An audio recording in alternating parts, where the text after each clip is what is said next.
Golden Audiobook presents, narrated by Andrew Hint, Sir Arthur Conan Doyle, The Adventures of Sherlock Holmes. Adventure 11, The Beryl Coronet.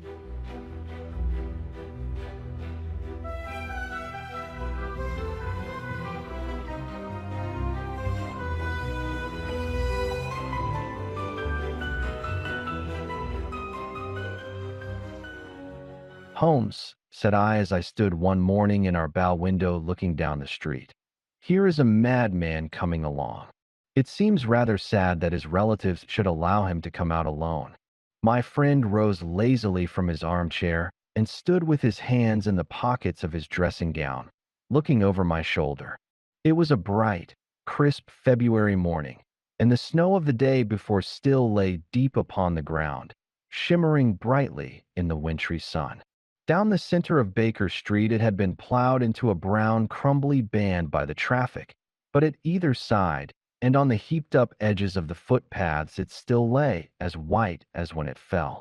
The gray pavement had been cleaned and scraped, but was still dangerously slippery, so that there were fewer passengers than usual. Indeed, from the direction of the Metropolitan Station, no one was coming save the single gentleman whose eccentric conduct had drawn my attention. He was a man of about 50, tall, portly, and imposing, with a massive, strongly marked face and a commanding figure. He was dressed in a somber yet rich style, in black frock coat, shining hat, neat brown gaiters, and well-cut pearl gray trousers. Yet his actions were in absurd contrast to the dignity of his dress and features, for he was running hard, with occasional little springs, such as a weary man gives who is little accustomed to set any tax upon his legs. As he ran, he jerked his hands up and down, waggled his head, and writhed his face into the most extraordinary contortions. "What on earth can be the matter with him?" I asked. "He is looking up at the numbers of the houses." "I believe that he is coming here," said Holmes, rubbing his hands.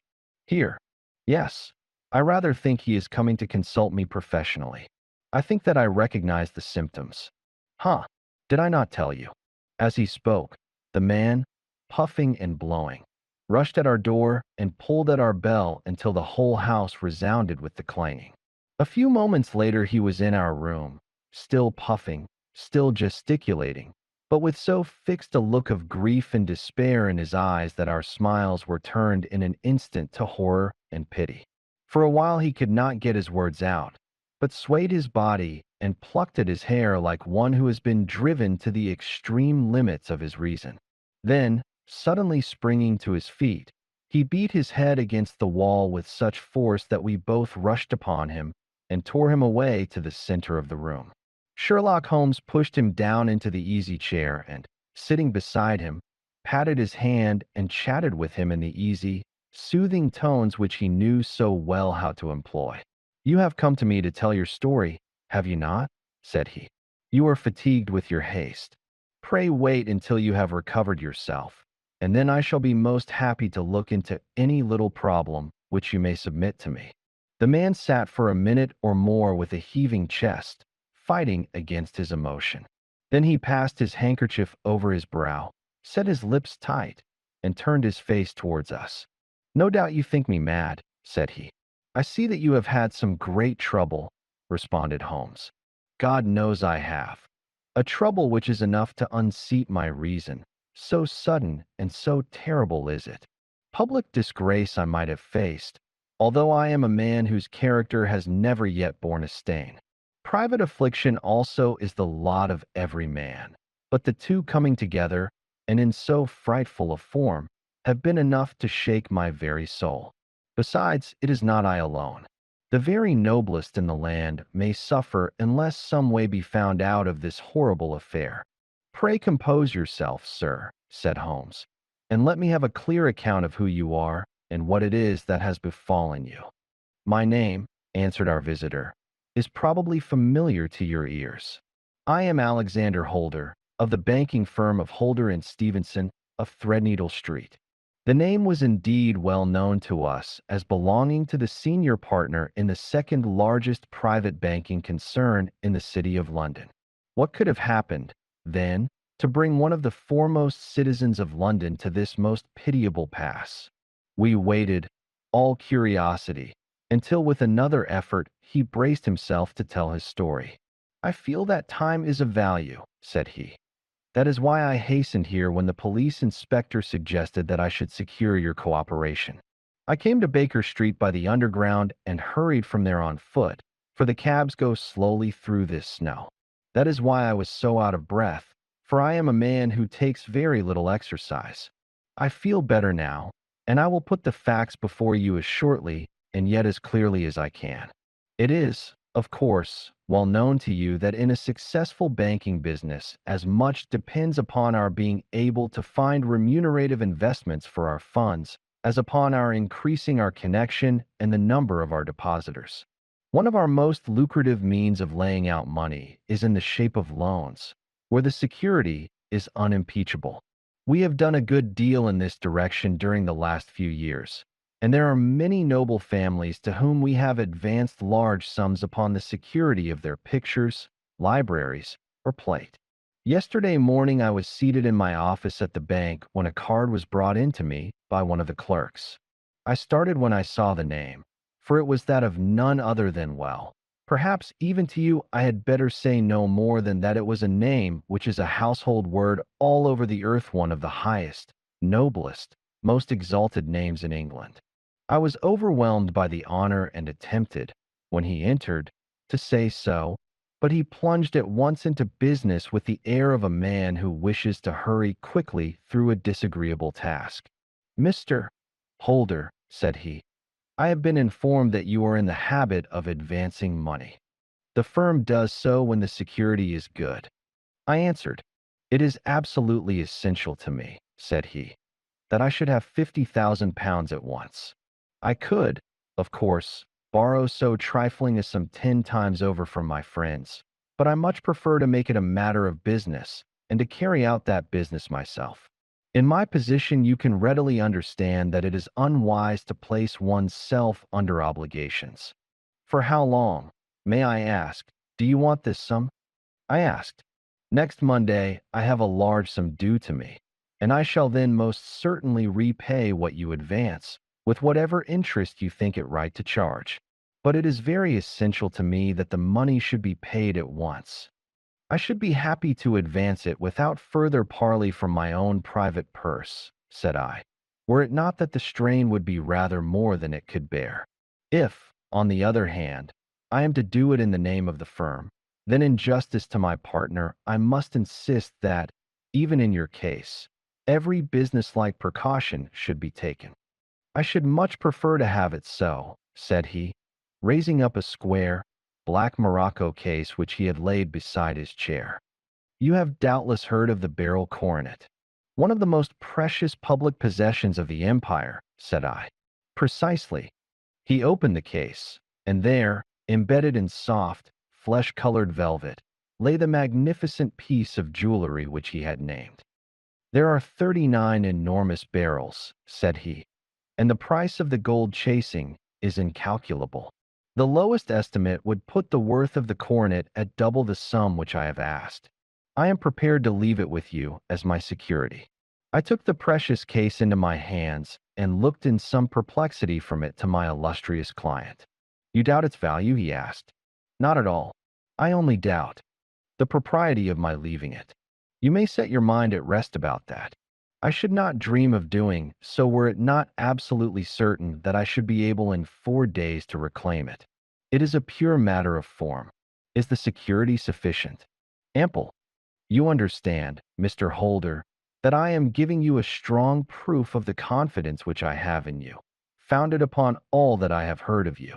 I rely upon you not only to be discreet and to refrain from all gossip upon the matter, but, above all, to preserve this coronet with every possible precaution, because I need not say that a great public scandal would be caused if any harm were to befall it. Any injury to it would be almost as serious as its complete loss, for there are no barrels in the world to match these, and it would be impossible to replace them. I leave it with you, however, with every confidence, and I shall call for it in person on Monday morning. Seeing that my client was anxious to leave, I said no more, but, calling for my cashier, I ordered him to pay over 51,000 pound notes. When I was alone once more, however, with the precious case lying upon the table in front of me, I could not but think with some misgivings of the immense responsibility which it entailed upon me. There could be no doubt that, as it was a national possession, a horrible scandal would ensue if any misfortune should occur to it. I already regretted having ever consented to take charge of it. However, it was too late to alter the matter now, so I locked it up in my private safe and turned once more to my work. When evening came, I felt that it would be an imprudence to leave so precious a thing in the office behind me. Bankers' safes had been forced before now, and why should not mine be? If so, how terrible would be the position in which I should find myself. I determined, therefore, that for the next few days I would always carry the case backward and forward with me, so that it might never be really out of my reach. With this intention, I called a cab and drove out to my house at Streatham, carrying the jewel with me. I did not breathe freely until I had taken it upstairs and locked it in the bureau of my dressing room. And now a word as to my household, Mr. Holmes, for I wish you to thoroughly understand the situation. My groom and my page sleep out of the house, and may be set aside altogether. I have 3 maidservants who have been with me a number of years, and whose absolute reliability is quite above suspicion. Another, Lucy Parr, the second waiting maid, has only been in my service a few months. She came with an excellent character, however, and has always given me satisfaction. She is a very pretty girl and has attracted admirers who have occasionally hung about the place. That is the only drawback which we have found to her, but we believe her to be a thoroughly good girl in every way. So much for the servants. My family itself is so small that it will not take me long to describe it. I am a widower and have an only son, Arthur. He has been a disappointment to me, Mr. Holmes, a grievous disappointment. I have no doubt that I am myself to blame. People tell me that I have spoiled him. Very likely I have. When my dear wife died, I felt that he was all I had to love. I could not bear to see the smile fade even for a moment from his face. I have never denied him a wish. Perhaps it would have been better for both of us had I been sterner, but I meant it for the best. It was naturally my intention that he should succeed me in my business, but he was not of a business turn. He was wild, wayward, and, to speak the truth, I could not trust him in the handling of large sums of money. When he was young, he became a member of an aristocratic club, and there, having charming manners, he was soon the intimate of a number of men with long purses and expensive habits. He learned to play heavily at cards and to squander money on the turf, until he had again and again to come to me and implore me to give him an advance upon his allowance, that he might settle his debts of honor. He tried more than once to break away from the dangerous company which he was keeping, but each time the influence of his friend, Sir George Bunwell, was enough to draw him back again. And, indeed, I could not wonder that such a man as Sir George Bunwell should gain an influence over him, for he has frequently brought him to my house, and I have found myself that I could hardly resist the fascination of his manner. He is older than Arthur, a man of the world to his fingertips, one who had been everywhere, seen everything, a brilliant talker, and a man of great personal beauty. Yet when I think of him in cold blood, far away from the glamour of his presence, I am convinced from his cynical speech and the look which I have caught in his eyes that he is one who should be deeply distrusted. So I think, and so, too, thinks my little Mary, who has a woman's quick insight into character. And now there is only she to be described. She is my niece, but when my brother died 5 years ago and left her alone in the world, I adopted her, and have looked upon her ever since as my daughter.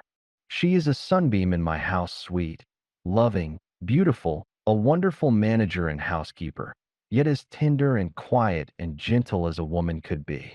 She is my right hand. I do not know what I could do without her.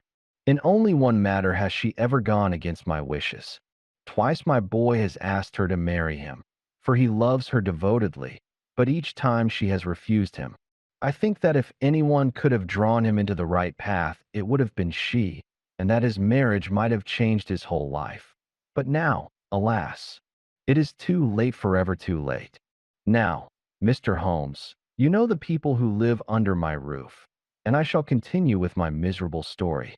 When we were taking coffee in the drawing room that night after dinner, I told Arthur and Mary my experience, and of the precious treasure which we had under our roof, suppressing only the name of my client. Lucy Parr, who had brought in the coffee, had, I am sure, left the room, but I cannot swear that the door was closed. Mary and Arthur were much interested and wished to see the famous coronet, but I thought it better not to disturb it. "Where have you put it?" asked Arthur. "In my own bureau." "Well, I hope to goodness the house won't be burgled during the night," said he. "It is locked up," I answered. "Oh, any old key will fit that bureau. When I was a youngster, I have opened it myself with the key of the box-room cupboard." He often had a wild way of talking, so that I thought little of what he said. He followed me to my room, however, that night with a very grave face. "Look here, Dad," said he with his eyes cast down. "Can you let me have £200? "No, I cannot," I answered sharply. "I have been far too generous with you in money matters." "You have been very kind," said he, "but I must have this money, or else I can never show my face inside the club again." "And a very good thing, too," I cried. "Yes, but you would not have me leave it a dishonored man," said he. "I could not bear the disgrace. I must raise the money in some way, and if you will not let me have it, then I must try other means." I was very angry, for this was the third demand during the month. "You shall not have a farthing from me," I cried, on which he bowed and left the room without another word. When he was gone, I unlocked my bureau, made sure that my treasure was safe, and locked it again. Then I started to go round the house to see that all was secure, a duty which I usually leave to Mary, but which I thought it well to perform myself that night. As I came down the stairs, I saw Mary herself at the side window of the hall, which she closed and fastened as I approached. "Tell me, Dad," said she, looking, I thought, a little disturbed, "did you give Lucy, the maid, leave to go out tonight?" "Certainly not. She came in just now by the back door. I have no doubt that she has only been to the side gate to see someone, but I think that it is hardly safe and should be stopped. You must speak to her in the morning, or I will if you prefer it. Are you sure that everything is fastened?" "Quite sure, Dad." "Then, good night." I kissed her and went up to my bedroom again, where I was soon asleep. I am endeavoring to tell you everything, Mr. Holmes, which may have any bearing upon the case, but I beg that you will question me upon any point which I do not make clear. On the contrary, your statement is singularly lucid. I come to a part of my story now in which I should wish to be particularly so. I am not a very heavy sleeper, and the anxiety in my mind tended, no doubt, to make me even less so than usual. About 2 in the morning, then, I was awakened by some sound in the house. It had ceased ere I was wide awake, but it had left an impression behind it as though a window had gently closed somewhere. I lay listening with all my ears. Suddenly, to my horror, there was a distinct sound of footsteps moving softly in the next room. I slipped out of bed, all palpitating with fear, and peeped round the corner of my dressing-room door. "Arthur!" I screamed. "You villain! You thief! How dare you touch that coronet?" The gas was half up, as I had left it, and my unhappy boy, dressed only in his shirt and trousers, was standing beside the light, holding the coronet in his hands. He appeared to be wrenching at it, or bending it with all his strength. At my cry, he dropped it from his grasp and turned as pale as death. I snatched it up and examined it. One of the gold corners, with 3 of the barrels in it, was missing. "You blackguard!" I shouted, beside myself with rage. "You have destroyed it. You have dishonored me forever. Where are the jewels which you have stolen?" "Stolen!" he cried. "Yes, thief!" I roared, shaking him by the shoulder. "There are none missing." "There cannot be any missing," said he. "There are 3 missing, and you know where they are. Must I call you a liar as well as a thief?" Did I not see you trying to tear off another piece? You have called me names enough, said he. I will not stand it any longer. I shall not say another word about this business, since you have chosen to insult me. I will leave your house in the morning and make my own way in the world. You shall leave it in the hands of the police. I cried half mad with grief and rage. I shall have this matter probed to the bottom. You shall learn nothing from me, said he with a passion such as I should not have thought was in his nature. If you choose to call the police, let the police find what they can. By this time the whole house was astir, for I had raised my voice in my anger. Mary was the first to rush into my room, and, at the sight of the coronet and of Arthur's face, she read the whole story and, with a scream, fell down senseless on the ground. I sent the housemaid for the police and put the investigation into their hands at once. When the inspector and a constable entered the house, Arthur, who had stood sullenly with his arms folded, asked me whether it was my intention to charge him with theft. I answered that it had ceased to be a private matter, but had become a public one, since the ruined coronet was national property. I was determined that the law should have its way in everything. At least, said he, you will not have me arrested at once. It would be to your advantage as well as mine if I might leave the house for 5 minutes. That you may get away, or perhaps that you may conceal what you have stolen, said I. And then, realizing the dreadful position in which I was placed, I implored him to remember that not only my honor, but that of one who was far greater than I was at stake, and that he threatened to raise a scandal which would convulse the nation. He might avert it all if he would, but tell me what he had done with the 3 missing stones. You may as well face the matter, said I. You have been caught in the act, and no confession could make your guilt more heinous. If you but make such reparation as is in your power, by telling us where the barrels are, all shall be forgiven and forgotten. Keep your forgiveness for those who ask for it, he answered, turning away from me with a sneer. I saw that he was too hardened for any words of mine to influence him. There was but one way for it. I called in the inspector and gave him into custody. A search was made at once not only of his person, but of his room and of every portion of the house where he could possibly have concealed the gems, but no trace of them could be found, nor would the wretched boy open his mouth for all our persuasions and our threats. This morning he was removed to a cell, and I, after going through all the police formalities, have hurried round to you to implore you to use your skill in unraveling the matter. The police have openly confessed that they can at present make nothing of it. You may go to any expense which you think necessary. I have already offered a reward of £1,000. My God, what shall I do? I have lost my honor, my gems, and my son in one night. Oh, what shall I do? He put a hand on either side of his head and rocked himself to and fro, droning to himself like a child whose grief has got beyond words. Sherlock Holmes sat silent for some few minutes, with his brows knitted and his eyes fixed upon the fire. Do you receive much company? He asked. None save my partner with his family and an occasional friend of Arthur's. Sir George Bunwell has been several times lately. No one else, I think. Do you go out much in society? Arthur does. Mary and I stay at home. We neither of us care for it. That is unusual in a young girl. She is of a quiet nature. Besides, she is not so very young. She is 24. This matter, from what you say, seems to have been a shock to her also. Terrible. She is even more affected than I. You have neither of you any doubt as to your son's guilt? How can we have when I saw him with my own eyes with the coronet in his hands? I hardly consider that a conclusive proof. Was the remainder of the coronet at all injured? Yes, it was twisted. Do you not think, then, that he might have been trying to straighten it? God bless you. You are doing what you can for him and for me. But it is too heavy a task. What was he doing there at all? If his purpose were innocent, why did he not say so? Precisely. And if it were guilty, why did he not invent a lie? His silence appears to me to cut both ways. There are several singular points about the case. What did the police think of the noise which awoke you from your sleep? They considered that it might be caused by Arthur's closing his bedroom door. A likely story, as if a man bent on felony would slam his door so as to wake a household.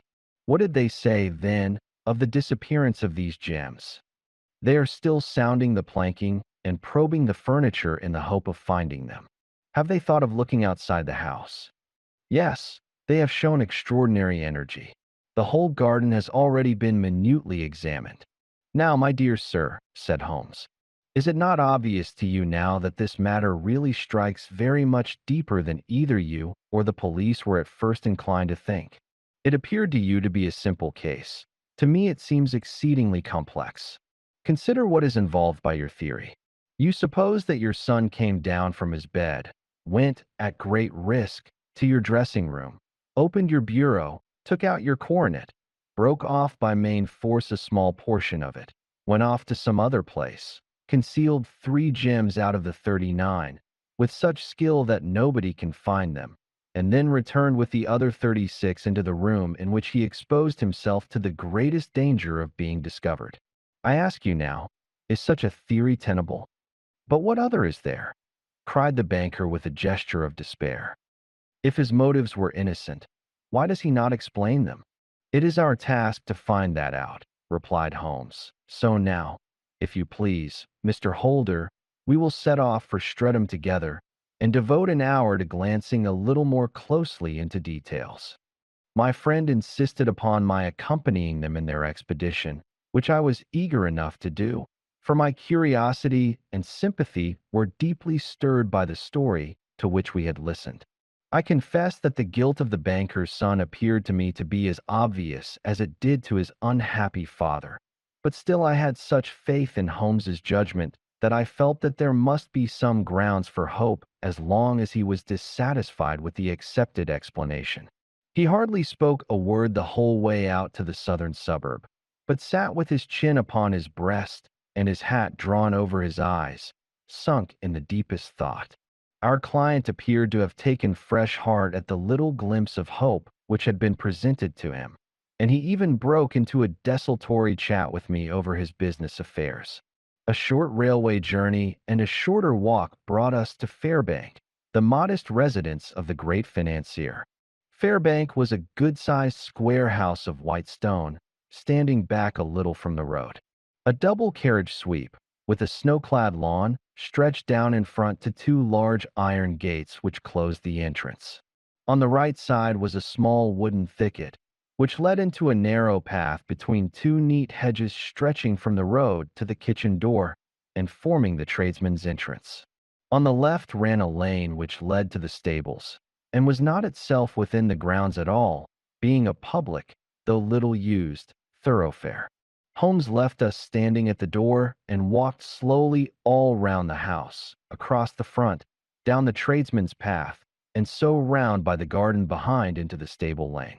So long was he that Mr. Holder and I went into the dining room and waited by the fire until he should return. We were sitting there in silence when the door opened and a young lady came in. She was rather above the middle height, slim, with dark hair and eyes, which seemed the darker against the absolute pallor of her skin. I do not think that I have ever seen such deadly paleness in a woman's face. Her lips, too, were bloodless, but her eyes were flushed with crying. As she swept silently into the room, she impressed me with a greater sense of grief than the banker had done in the morning, and it was the more striking in her, as she was evidently a woman of strong character, with immense capacity for self-restraint.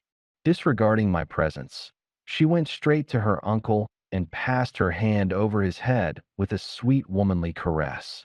"You have given orders that Arthur should be liberated, have you not, Dad?" she asked. "No, no, my girl. The matter must be probed to the bottom. But I am so sure that he is innocent. You know what woman's instincts are. I know that he has done no harm, and that you will be sorry for having acted so harshly. Why is he silent, then, if he is innocent? Who knows? Perhaps because he was so angry that you should suspect him.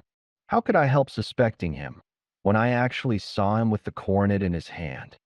Oh, but he had only picked it up to look at it. Oh, do, Do take my word for it that he is innocent. Let the matter drop and say no more. It is so dreadful to think of our dear Arthur in prison. I shall never let it drop until the gems are found, never marry. Your affection for Arthur blinds you as to the awful consequences to me. Far from hushing the thing up, I have brought a gentleman down from London to inquire more deeply into it. This gentleman? She asked, facing round to me.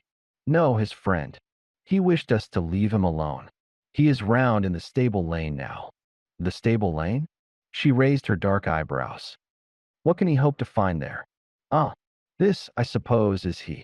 I trust, sir, that you will succeed in proving what I feel sure is the truth, that my cousin Arthur is innocent of this crime. I fully share your opinion, and I trust, with you, that we may prove it, returned Holmes, going back to the mat to knock the snow from his shoes. I believe I have the honor of addressing Miss Mary Holder. Might I ask you a question or two? Pray do, sir, if it may help to clear this horrible affair up. You heard nothing yourself last night?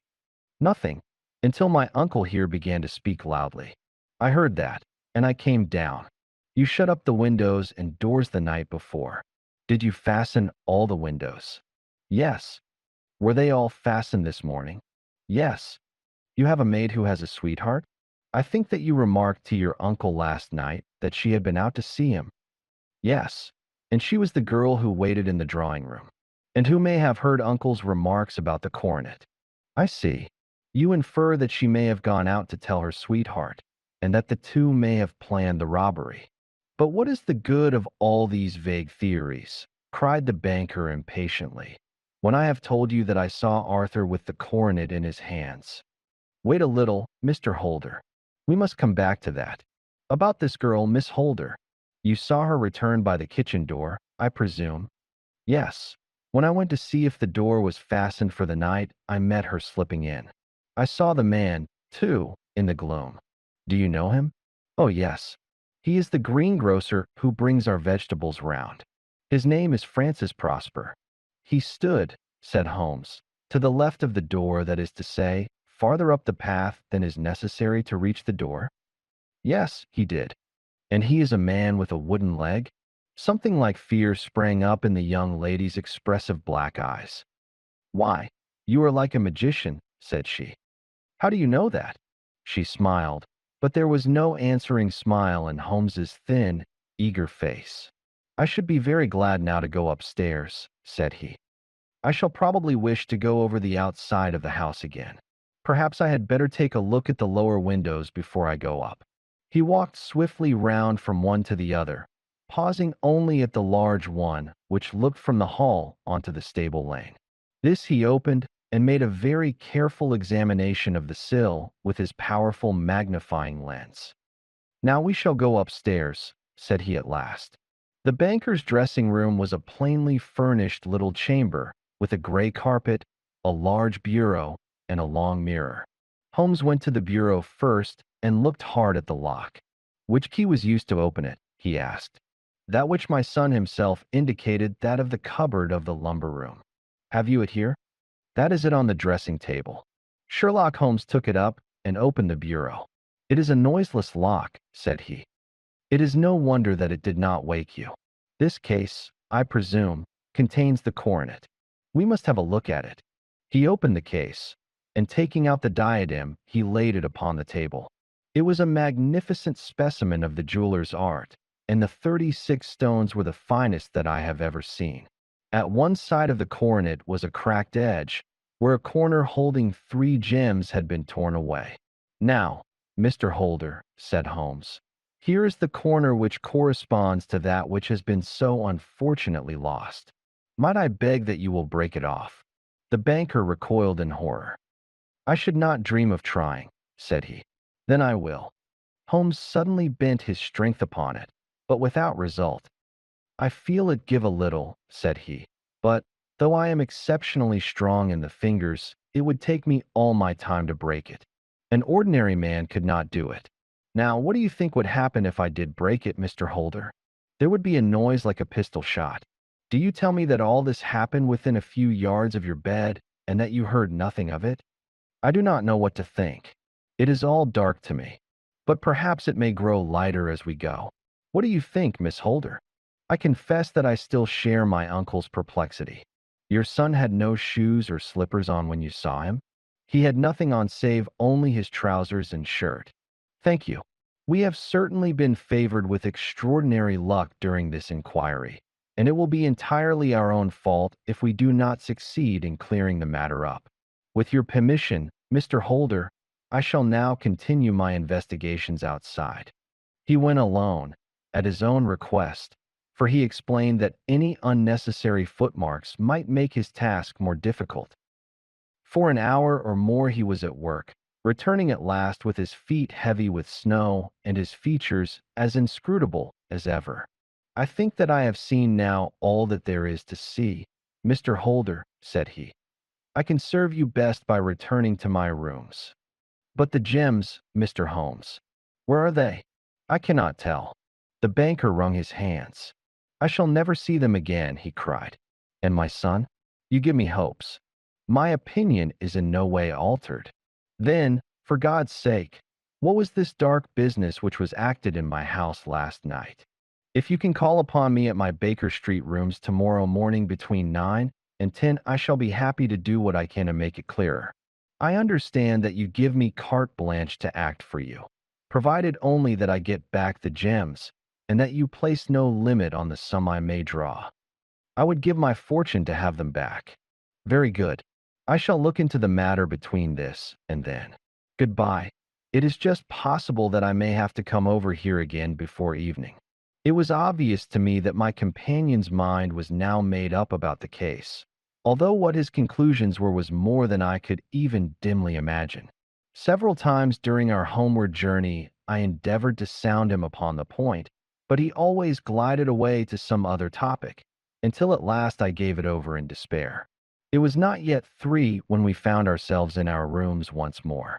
He hurried to his chamber and was down again in a few minutes dressed as a common loafer. With his collar turned up, his shiny, seedy coat, his red cravat, and his worn boots, he was a perfect sample of the class. I think that this should do, said he, glancing into the glass above the fireplace. I only wish that you could come with me, Watson, but I fear that it won't do.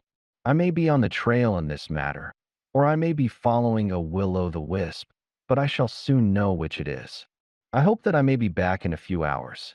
He cut a slice of beef from the joint upon the sideboard, sandwiched it between 2 rounds of bread, and thrusting this rude meal into his pocket, he started off upon his expedition. I had just finished my tea when he returned, evidently in excellent spirits, swinging an old elastic-sided boot in his hand. He chucked it down into a corner and helped himself to a cup of tea. I only looked in as I passed, said he. I am going right on. Where to? Oh, to the other side of the West End. It may be some time before I get back. Don't wait up for me in case I should be late. How are you getting on? Oh, so. Nothing to complain of. I have been out to Streatham since I saw you last, but I did not call at the house. It is a very sweet little problem, and I would not have missed it for a good deal. However, I must not sit gossiping here, but must get these disreputable clothes off and return to my highly respectable self. I could see by his manner that he had stronger reasons for satisfaction than his words alone would imply. His eyes twinkled, and there was even a touch of color upon his sallow cheeks. He hastened upstairs, and a few minutes later I heard the slam of the hall door, which told me that he was off once more upon his congenial hunt. I waited until midnight, but there was no sign of his return, so I retired to my room. It was no uncommon thing for him to be away for days and nights on end when he was hot upon a scent, so that his lateness caused me no surprise. I do not know at what hour he came in, but when I came down to breakfast in the morning he was with a cup of coffee in one hand and the paper in the other, as fresh and trim as possible. You will excuse my beginning without you, Watson, said he. But you remember that our client has rather an early appointment this morning. Why, it is after 9 now, I answered. I should not be surprised if that were he.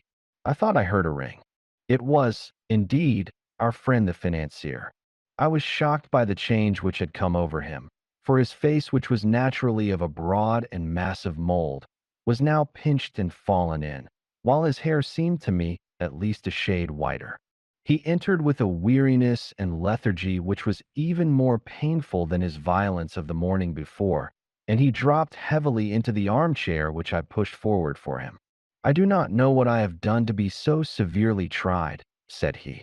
"Only 2 days ago I was a happy and prosperous man, without a care in the world. Now I am left to a lonely and dishonored age.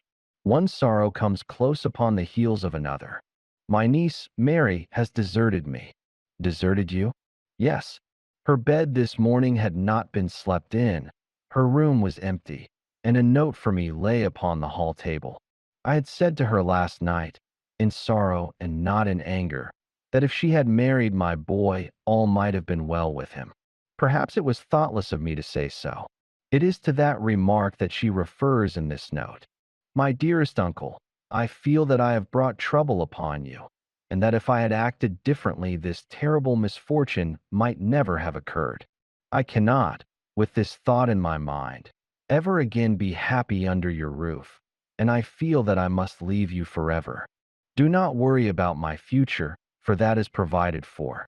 And, above all, do not search for me, for it will be fruitless labor and an ill service to me. In life or in death, I am ever your loving Mary." What could she mean by that note, Mr. Holmes? Do you think it points to suicide? No, no, nothing of the kind. It is perhaps the best possible solution. I trust, Mr. Holder, that you are nearing the end of your troubles. Huh, you say so? You have heard something, Mr. Holmes. You have learned something. Where are the gems? You would not think £1,000 apiece an excessive sum for them. I would pay 10. That would be unnecessary. 3,000 will cover the matter. And there is a little reward, I fancy. Have you your checkbook? Here is a pen. Better make it out for £4,000. With a dazed face, the banker made out the required check. Holmes walked over to his desk, took out a little triangular piece of gold with 3 gems in it, and threw it down upon the table. With a shriek of joy, our client clutched it up. "You have it," he gasped. "I am saved. I am saved." The reaction of joy was as passionate as his grief had been, and he hugged his recovered gems to his bosom. "There is one other thing you owe, Mr. Holder," said Sherlock Holmes rather sternly. "Oh," he caught up a pen. "Name the sum, and I will pay it." "No, the debt is not to me. You owe a very humble apology to that noble lad, your son, who has carried himself in this matter as I should be proud to see my own son do, should I ever chance to have one." "Then it was not Arthur who took them?" "I told you yesterday, and I repeat today, that it was not." "You are sure of it? Then let us hurry to him at once to let him know that the truth is known." "He knows it already. When I had cleared it all up, I had an interview with him, and finding that he would not tell me the story, I told it to him, on which he had to confess that I was right, and to add the very few details which were not yet quite clear to me. Your news of this morning, however, may open his lips. For heaven's sake, tell me, then, what is this extraordinary mystery? I will do so, and I will show you the steps by which I reached it. And let me say to you, first, that which it is hardest for me to say and for you to hear. There has been an understanding between Sir George Bunwell and your niece Mary. They have now fled together. My Mary? Impossible. It is unfortunately more than possible. It is certain. Neither you nor your son knew the true character of this man when you admitted him into your family circle. He is one of the most dangerous men in England, a ruined gambler, an absolutely desperate villain, a man without heart or conscience. Your niece knew nothing of such men. When he breathed his vows to her, as he had done to 100 before her, she flattered herself that she alone had touched his heart. The devil knows best what he said, but at least she became his tool and was in the habit of seeing him nearly every evening. "I cannot, and I will not believe it," cried the banker with an ashen face. "I will tell you. Then, what occurred in your house last night? Your niece, when you had, as she thought, gone to your room. Slipped down and talked to her lover through the window, which leads into the stable lane. His footmarks had pressed right through the snow. So long had he stood there. She told him of the coronet. His wicked lust for gold kindled at the news, and he bent her to his will. I have no doubt that she loved you. But there are women in whom the love of a lover extinguishes all other loves, and I think that she must have been one. She had hardly listened to his instructions when she saw you coming downstairs, on which she closed the window rapidly and told you about one of the servants' escapade with her wooden-legged lover, which was all perfectly true. Your boy, Arthur, went to bed after his interview with you, but he slept badly on account of his uneasiness about his club debts. In the middle of the night, he heard a soft tread pass his door, so he rose and, looking out, was surprised to see his cousin walking very stealthily along the passage until she disappeared into your dressing room. Petrified with astonishment, the lad slipped on some clothes and waited there in the dark to see what would come of this strange affair. Presently she emerged from the room again, and in the light of the passage lamp your son saw that she carried the precious coronet in her hands. She passed down the stairs, and he, thrilling with horror, ran along and slipped behind the curtain near your door, whence he could see what passed in the hall beneath. He saw her stealthily open the window, hand out the coronet to someone in the gloom, and then closing it once more hurry back to her room, passing quite close to where he stood hid behind the curtain. As long as she was on the scene, he could not take any action without a horrible exposure of the woman whom he loved. But the instant that she was gone, he realized how crushing a misfortune this would be for you, and how all-important it was to set it right. He rushed down, just as he was, in his bare feet, opened the window, sprang out into the snow, and ran down the lane, where he could see a dark figure in the moonlight. Sir George Bunwell tried to get away, but Arthur caught him, and there was a struggle between them, your lad tugging at one side of the coronet and his opponent at the other. In the scuffle, your son struck Sir George and cut him over the eye. Then something suddenly snapped, and your son, finding that he had the coronet in his hands, rushed back, closed the window, ascended to your room, and had just observed that the coronet had been twisted in the struggle and was endeavoring to straighten it when you appeared upon the scene. "Is it possible?" gasped the banker. You then roused his anger by calling him names at a moment when he felt that he had deserved your warmest thanks. He could not explain the true state of affairs without betraying one who certainly deserved little enough consideration at his hands. He took the more chivalrous view, however, and preserved her secret. And that was why she shrieked and fainted when she saw the coronet, cried Mr. Holder. "Oh, my God, what a blind fool I have been!" And is asking to be allowed to go out for 5 minutes. The dear fellow wanted to see if the missing piece were at the scene of the struggle. How cruelly I have misjudged him. When I arrived at the house, continued Holmes, I at once went very carefully round it to observe if there were any traces in the snow which might help me. I knew that none had fallen since the evening before, and also that there had been a strong frost to preserve impressions. I passed along the tradesman's path, but found it all trampled down and indistinguishable. Just beyond it, however, at the far side of the kitchen door, a woman had stood and talked with a man, whose round impressions on one side showed that he had a wooden leg. I could even tell that they had been disturbed, for the woman had run back swiftly to the door, as was shown by the deep toe and light heel marks, while wooden leg had waited a little and then had gone away. I thought at the time that this might be the maid and her sweetheart, of whom you had already spoken to me, and inquiry showed it was so. I passed round the garden without seeing anything more than random tracks, which I took to be the police. But when I got into the stable lane, a very long and complex story was written in the snow in front of me. There was a double line of tracks of a booted man, and a second double line which I saw with delight belonged to a man with naked feet. I was at once convinced from what you had told me that the latter was your son. The first had walked both ways, but the other had run swiftly, and as his tread was marked in places over the depression of the boot, it was obvious that he had passed after the other. I followed them up and found they led to the hall window, where Boots had worn all the snow away while waiting. Then I walked to the other end, which was 100 yards or more down the lane. I saw where Boots had faced round, where the snow was cut up as though there had been a struggle, and, finally, where a few drops of blood had fallen, to show me that I was not mistaken. Boots had then run down the lane, and another little smudge of blood showed that it was he who had been hurt. When he came to the highroad at the other end, I found that the pavement had been cleared, so there was an end to that clue. On entering the house, however, I examined, as you remember, the sill and framework of the hall window with my lens, and I could at once see that someone had passed out. I could distinguish the outline of an instep where the wet foot had been placed in coming in. I was then beginning to be able to form an opinion as to what had occurred. A man had waited outside the window. Someone had brought the gems. The deed had been overseen by your son. He had pursued the thief, had struggled with him.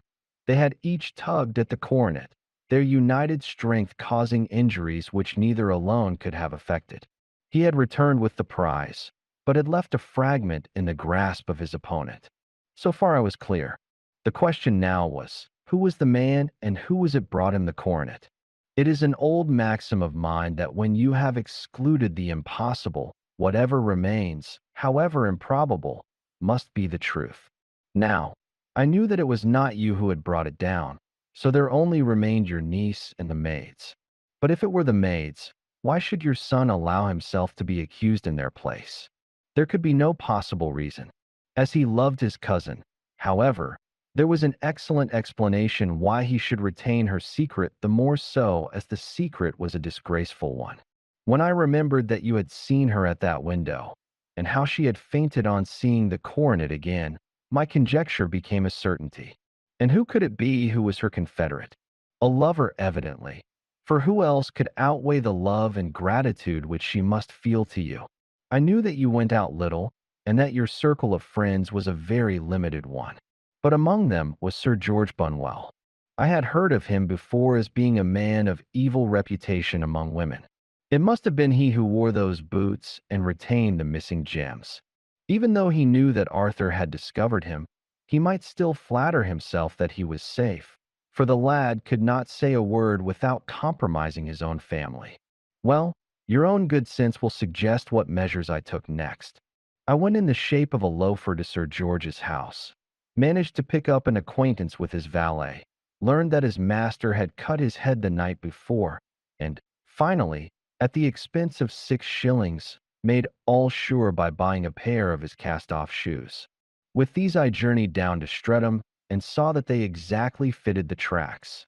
"I saw an ill-dressed vagabond in the lane yesterday evening," said Mr. Holder. "Precisely. It was I. I found that I had my man. So I came home and changed my clothes. It was a delicate part which I had to play then, for I saw that a prosecution must be avoided to avert scandal, and I knew that so astute a villain would see that our hands were tied in the matter. I went and saw him. At first, of course, he denied everything. But when I gave him every particular that had occurred, he tried to bluster and took down a life preserver from the wall. I knew my man, however, and I clapped a pistol to his head before he could strike. Then he became a little more reasonable. I told him that we would give him a price for the stones. He held £1,000 apiece. That brought out the first signs of grief that he had shown. "Why, dash it all," said he, "I've let them go at 600 for the 3. I soon managed to get the address of the receiver who had them, on promising him that there would be no prosecution. Off I set to him, and after much chaffering I got our stones at £1,000 apiece. Then I looked in upon your son, told him that all was right, and eventually got to my bed about 2 o'clock, after what I may call a really hard day's work. A day which has saved England from a great public scandal," said the banker, rising. "Sir, I cannot find words to thank you, but you shall not find me ungrateful for what you have done. Your skill has indeed exceeded all that I have heard of it. And now I must fly to my dear boy to apologize to him for the wrong which I have done him. As to what you tell me of poor Mary, it goes to my very heart. Not even your skill can inform me where she is now. I think that we may safely say, returned Holmes, that she is wherever Sir George Bunwell is. It is equally certain, too, that whatever her sins are, they will soon receive a more than sufficient punishment.